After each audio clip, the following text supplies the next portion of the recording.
Sun டிவில சொல்ற மாதிரியே உலக தொலைக்காட்சி வரலாற்றில் முதல் முறையாக 3 வருஷமா கர்ப்பமா இருக்க கயலோட சிஸ்டரான தேவிக்கு ஒரு வழியா பிரசவ வலி வந்துருச்சு. இது ஒரு மெடிக்கல் மிராக்கிள் அப்படின்னே சொல்லலாம். இந்த சீரியல் பார்க்குற பல பெண்கள் என்னோட முதல் பிரசவம் அப்ப தேவி பிரெக்னென்ட் ஆனாங்க. ஆனா இப்போ எனக்கு 2வது குழந்தை பிறந்து 7 மாசம் ஆச்சு.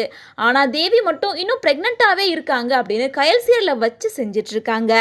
தேவியை பிரசவத்துக்கு கூட்டிட்டு போறத வச்சு மட்டுமே 2 எபிசோட்ல தேவிக்கு குழந்தை பிறந்துரும் அப்படின்னு ஆடியன்ஸ் ஒரு பக்கம் நம்பிட்டு இருக்காங்க. தேவியோட பிரசவம் ஒரு பக்கம், கைலோட ஹஸ்பண்ட் ஆன எழில் புதுசா சேர்ந்த வேலையை பற்றி பொய் சொன்னது ஒரு பக்கம், பிரசவம் நடக்கும்போது தேவியோட ஹஸ்பண்ட கூட இருக்க வைக்க கைலோட முயற்சிகள் ஒரு பக்கம் அப்படின்னு விறுவிறுப்பா போற மாதிரி காமிச்சிருக்காங்க. இப்படி ஒரு சூழ்நிலையில தேவிய பிரசவத்துக்காக லிப்ட்ல கூட்டிட்டு போகும்போது கௌதம் ஏதோ சதி பண்ண லிப்ட் நின்று போய் எல்லாரும் பயங்கர பதட்டமா இருக்காங்க.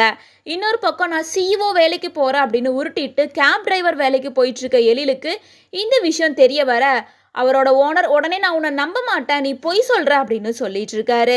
இந்த நிலையில தான் சீரியல் டைரக்டரான பிசி செல்வம் அடுத்து என்ன நடக்க போகுது அப்படின்னு ஒரு போஸ்ட் ஒன்று ஷேர் பண்ணியிருக்காரு.